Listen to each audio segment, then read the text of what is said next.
Hello, good afternoon. Hello, good afternoon. Good afternoon, sir.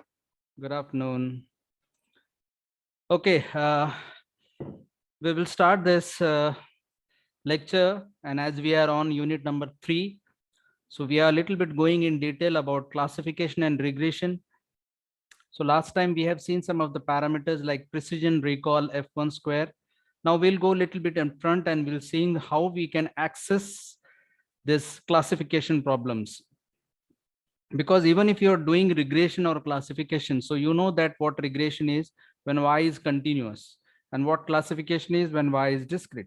So when you're applying regression or classification on any type of algorithm, on any type of a data, at that time what happens is that whatever result you're going to get, how you're going to validate it that it is correct or not. So you need to have some parameters in order to access them. So when you are applying classification problems, what are the parameters that could be useful for assessing this classification problem? So what are the things that are important while assessing the classification problems? Many learning algorithms have been proposed, and it is often valuable to assess the efficacy of an algorithm. That's what I said. If you're implementing classification problem on some data, then how you're going to prove yourself that this algorithm is working correctly? So you need to know, you need to know any kind of you need to have an parameters that could assess your algorithm and can find out the efficacy of your algorithm. In many cases, such as an assessment is relative, that is evaluating which of the several alternating algorithm is best suited to your specific application. So from that assessment, you can just clear-cutly find out that what are the algorithms that are best suiting to this applications. People even end up creating metrics that suit the application. In this article, we will see some of the best common metrics in classification setting of an problem. So there are different metrics that are being used. People implement some of the metrics in order to find out which of the parameters are good enough to prove that your algorithm is working correctly. So we are going to see in this lecture some of the parameters that are very important while assessing the classification problem. So what are those parameters? The most commonly used performance metrics for classification problems are accuracy, confusion matrix, precision, recall, and F1 square.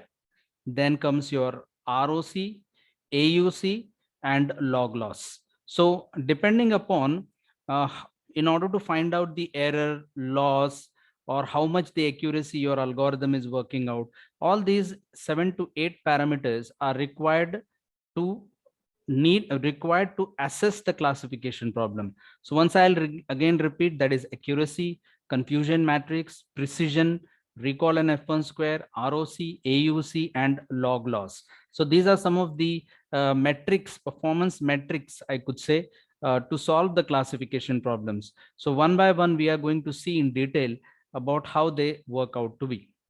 So let us first of all find out the accuracy. What happens is that how accurately my algorithm is predicting the output as the expected output. So what I want to say that if I'm expecting this kind of output and what I have predicted, whether they are matching or not. So the better they are closer to each other, less will be the loss.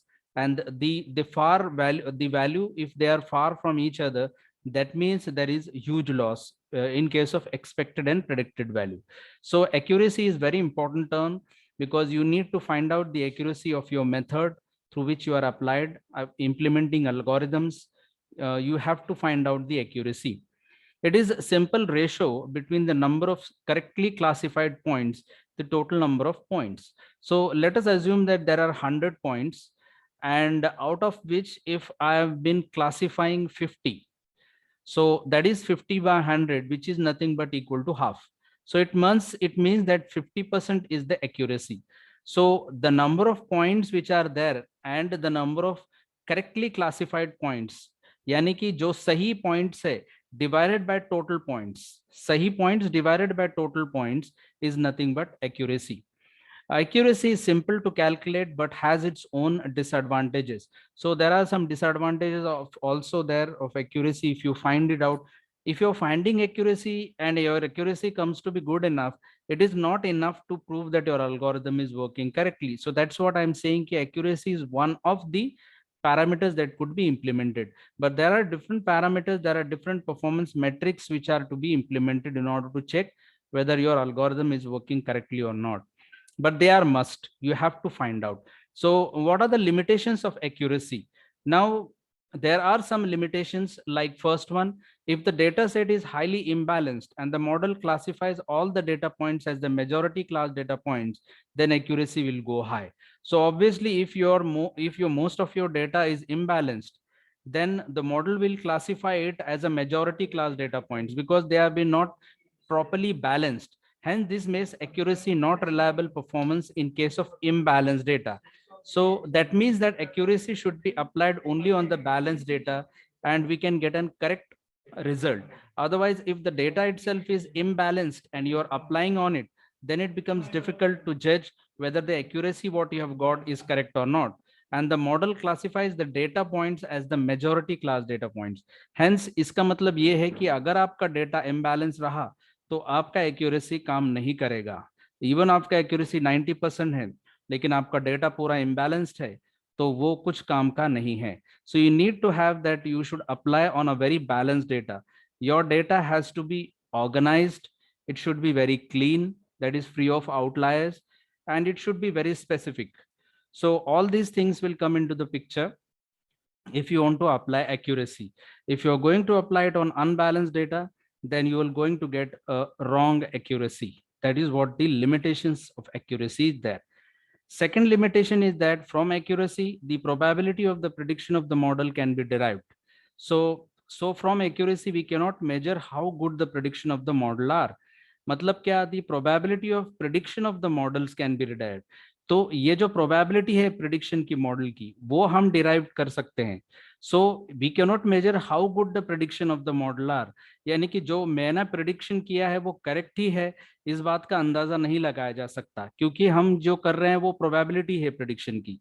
So you cannot totally rely on accuracy performance metrics because it is not going to give a one-way output. Like if my accuracy is 99%, that means it's good enough. It's not like that, because first of all, you have to check whether your data is balanced or imbalanced.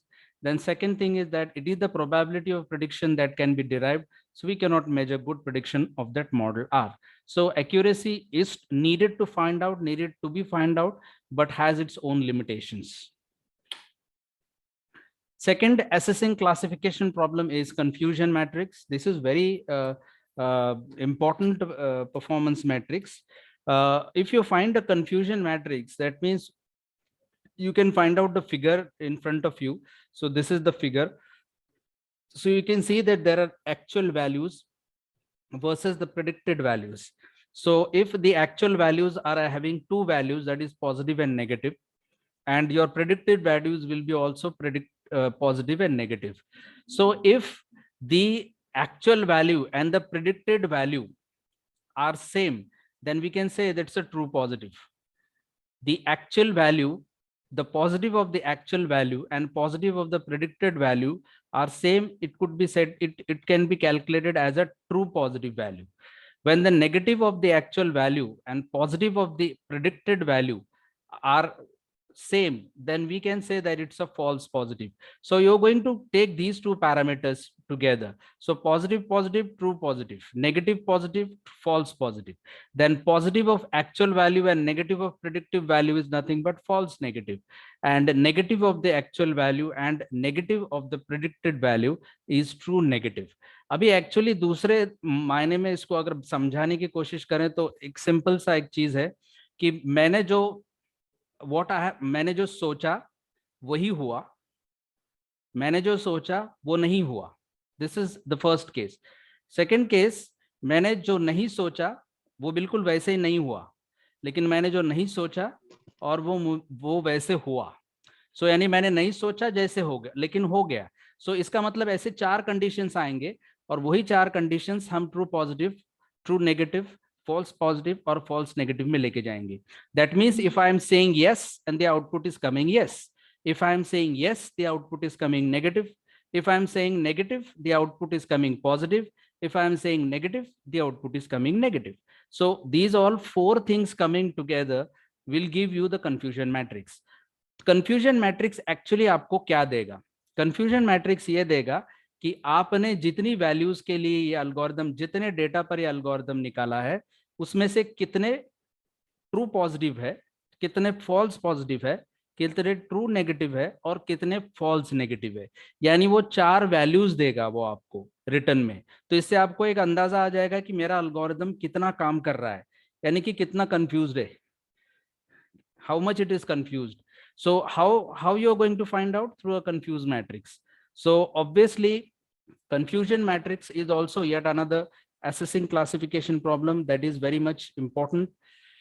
We can say that it is a summary of a predicted results in a specific table layout that allows visualization of the performance measure of the machine learning model for binary classification problem, that is 2 classes or multi-class classification.